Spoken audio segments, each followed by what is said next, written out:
El circuito que se eligió para mostrarla, yo apenas lo escuché, lo primero que dije es, bueno, han buscado cómo eludir que la película sea despojada en el circuito comercial después que aparezcan 3 o 4 tanques multinacionales y no den la cantidad de entradas vendidas para que sobreviva. Eso también es haber apostado a, bueno, esta es una militancia y un compromiso y la película no puede desaparecer. Por eso Centro Cultural de la Cooperación, por eso Caras y Caretas, por encima de ese circuito que iba a buscar, ante la primera excusa, sacarla a las 2 o 3 semanas. Y un factor más.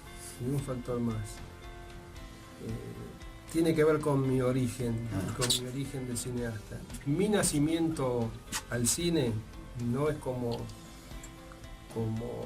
ni como camarógrafo, ni como director, sino como proyectorista. Yo de muy chiquito, tenía 13, 14 años, tomaba el proyector de mi abuelo, un viejo Belly Howell sonoro, 16 milímetros, y andábamos por barrios, villas miserias, unidades básicas, iglesias, llevando las películas de Cine Liberación, concretamente La Hora de los Hornos y Actualización Doctrinaria para la Toma del Poder, y una copia en blanco y negro de Operación Masacre, la película de Walsh y de Cedrón, exactamente. En esos años viví muy intensamente lo que era el cine debate, lo que era pasar una película y cuando terminaba las discusiones, era lo de aquella campaña El lucha y vuelve. Nunca me voy a olvidar cuando pasamos La Hora de los Hornos con el cura Mujica, que fue la voz central en el debate que se armó, ¿no? Casi no fue un debate, sino una oratoria conmovedora de Carlos Mujica. Entonces, en algún lugar mío está toda esa memoria, y en algún lugar, con esta experiencia que estamos haciendo,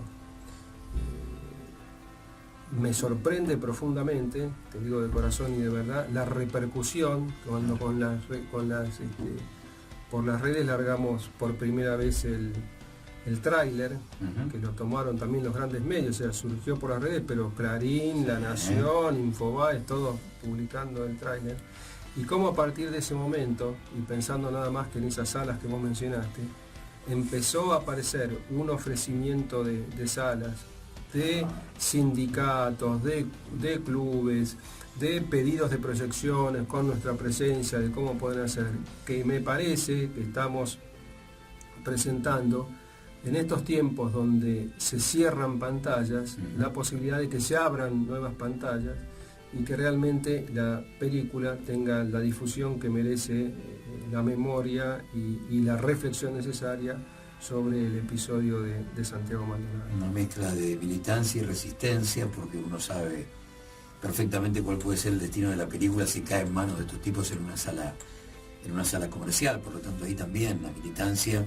y la resistencia. Cuando aparece el preestreno para la prensa, casi en paralelo surge la voz de Patricia Bullrich diciendo, bueno, esta película completa el relato. Pero no. Eso es otra cosa que yo no lo puedo ver. Porque no es cuando sale a la prensa. Antes. Claro. Si yo tengo que juzgar una obra para elogiarla o para denostarla, lo primero que tengo que hacer es ver la obra, armarme una opinión al respecto, tal vez tener unos instantes para reflexionarla y después decir lo que sienta o haya reflexionado o lo que quiere decir esa obra. Ahora, apenas surgió un dato que había una película sobre el caso Maldonado, la ministra Bullrich sale por todos los medios, hace la recorrida mediática TN 13, Clarín, Radio Mitre, y empieza a destrozar la película sin haberla visto, sin tener ni idea de qué se trata, intuyendo por ahí algunas cosas. Eso me parece una barbaridad, pero bueno, es el camino que han elegido y veremos cómo continúa, ¿no? Esto también es parte de esa batalla cultural que nos gusta plantear, que ese último capítulo es una batalla cultural que por ahí antecede a la patria como institución, arranca el 24 de marzo de 1976 y por goteo va generando un resultado que nosotros lo emparentamos con Bertolt Brecht cuando decía: el analfabeto más peligroso es el político. No importa, no estamos hablando de instrucción, estamos hablando de un tipo que puede tener 2 máster en Harvard y ser un perfecto analfabeto político. Ese analfabeto político es el que se termina pegando un tiro en el pie en las últimas 2 elecciones, votando a su enemigo como no pudiendo ver qué hay detrás de esa piel de cordero. ¿Cuánto mostrás en la película de ese tipo que está escondido en la piel de cordero, hoy ostentando ese poder variopinto que va desde Nocetti a Bullrich, pasando por Macri, siguiendo por Lewis y terminando por Benetton? ¿Cuánto se descubre de lo que hay debajo de la piel de cordero? Todos los personajes que acabas de nombrar están presentes en imagen y en palabra en la película. Un compañero del equipo con el que realizamos la película, italiano, fue hasta Treviso, Italia, y cuando Luciano Benetton estaba haciendo una presentación en su fábrica con el clásico fotógrafo de Benetton, tomó la imagen de Santiago, se la mostró y le pregunta si lo conoce. Bueno, ahí Benetton dice que no y después se pone a dar una serie de explicaciones que quien vea la película va a poder ver ese relato. Y sí, están muy, muy presentes, y la película tiene varias líneas, ¿no? Tiene varias líneas, una línea biográfica de Santiago, una línea donde te permite ver la progresión de la represión en Buenos Aires, en la Patagonia, esta atrocidad que ocurre en el primer aniversario de la muerte de Santiago. Y te juro que cuando yo volví a ver esa manifestación y que estuve ahí, me volví impresionante de la cantidad de gente que se movilizó por esta causa. Te permite ver también, ya que te cuento esto, cómo se va dando esa progresión, cómo al principio es casi un grupo minúsculo que empieza a moverse allí en Esquel, que empieza a moverse allí en el Bolsón, grupos minúsculos que son filmados con drones, que los ves caminando y ves a un gendarme que está con una cámara como la que nos está mostrando aquí, del 4K, filmando los rostros, buscando los rostros, y esos rostros que aparecen son los rostros del miedo, como natural cualquier miedo cuando uno hace una protesta y tenés un uniformado que está sacándote la identidad y la intimidad también. Y cómo desde esos pequeños núcleos esto va creciendo, creciendo, creciendo y concluye en esas manifestaciones realmente inconmensurables, ¿no? Difícil de calcular finalmente cuánta gente se sumó y que trasciende lo nacional y va también hacia lo internacional. De manera que hay varias líneas.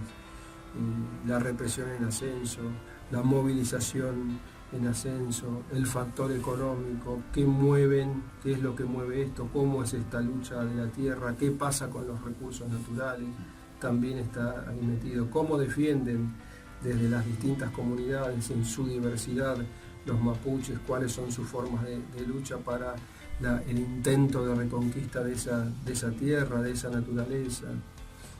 Son varios factores que se van hilvanando y van construyendo la trama final de la película, ¿no? Y recién hablábamos con una compañera que es la que estaba filmando acá de las maravillas de la tecnología, y tuvimos la buena fortuna de hacerla en estos tiempos donde hoy podés tener en tus manos. Vos hablabas de Iluminados por el Fuego. Sí. Yo quería hacer en esa película una toma aérea en el campo de batalla, para eso había que conseguir un helicóptero, un giro estabilizador, y como estábamos filmando en la Patagonia, estar muy atentos a las condiciones del tiempo. Los costos eran imposibles, no podíamos hacerlo.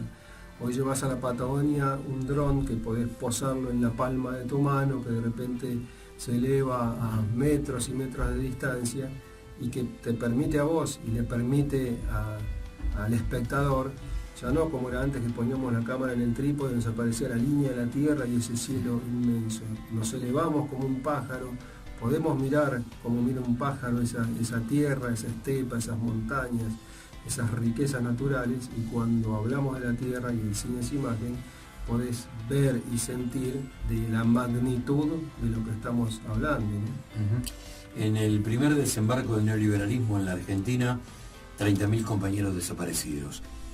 Se va el segundo con 38 muertes, diciembre de 2001. Es el regreso de la muerte de Santiago Maldonado a este lugar del planeta para el cambio de la matriz económica, para decir yo mando así, yo estoy incómodo en la democracia, yo cuando me enojo tiro. ¿Es el regreso de la muerte? Mirá, se pueden decir muchas cosas y como intenta hacer el gobierno se pueden negar también muchas cosas, pero nadie puede negar que tenemos en este tiempo 2 muertes y 2 muertes jóvenes en la Patagonia.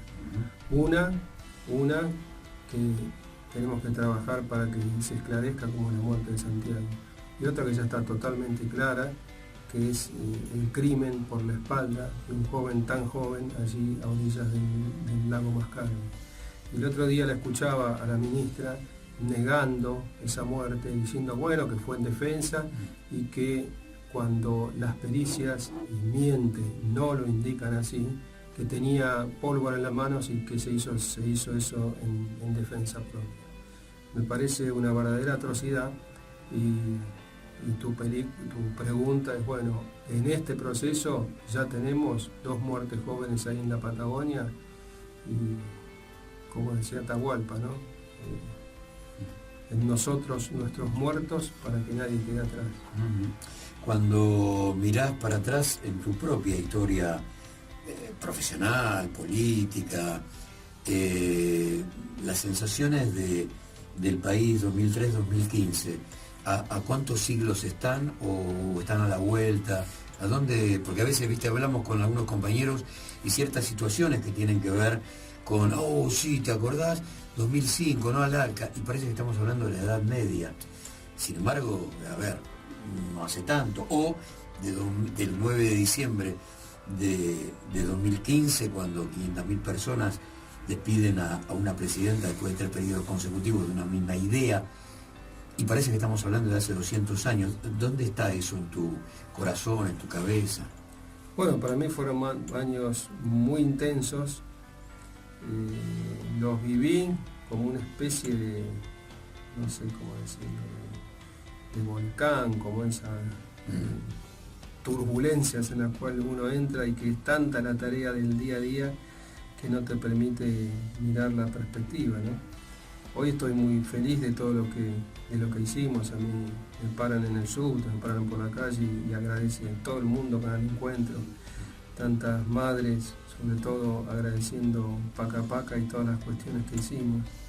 Y yo no creo que sea como se marcan algunos, incluso algunos compañeros, el final de una etapa. Y tampoco lejos de vivirlo como una derrota, sino como un proceso histórico que se dio en un momento, culminando el siglo XX, donde asumieron presidentes en América Latina, porque yo siempre me guié por aquel mandato de los viejos que lucharon por la independencia. Siempre me gusta ver cómo, sobre todo, todos ellos, pero sobre todo Bolívar y San Martín, asociaban directamente la palabra independencia con la palabra unidad. Y cómo en los momentos que se logró avanzar en independencia y en unidad, llegamos a momentos como los que vivimos estos años, ¿no? Del Brasil de Lula, de la Bolivia de Evo, de la Argentina de Néstor y Cristina, del Ecuador de Correa. Y esa unidad creo que nos dio mucha fuerza. Ahora estamos viviendo situaciones de extremo conflicto, pero en el caso de Brasil, había una presidenta elegida democráticamente, 55 millones de votos, y del otro lado un conglomerado mediático con la potencia que tiene O Globo, los hermanos Mariño, aliados con la justicia y el poder económico. Bueno, una elección de esa tensión pudo más ese conglomerado que 55 millones de votos, ¿no? ¿Qué hacemos con estas realidades? En Ecuador aparece ahora claramente la palabra traición. En Ecuador se gana un proceso y ese proceso, por lo que estamos viendo, está siendo traicionado. Bueno, aprendamos también de la lección. En México, donde parecía que no había posibilidad de transformación, de cambio, gana un proyecto presentado y claramente desde la izquierda, con un presidente que va a asumir como López Obrador y que va a influenciar y a llenar de nuevos aires el continente.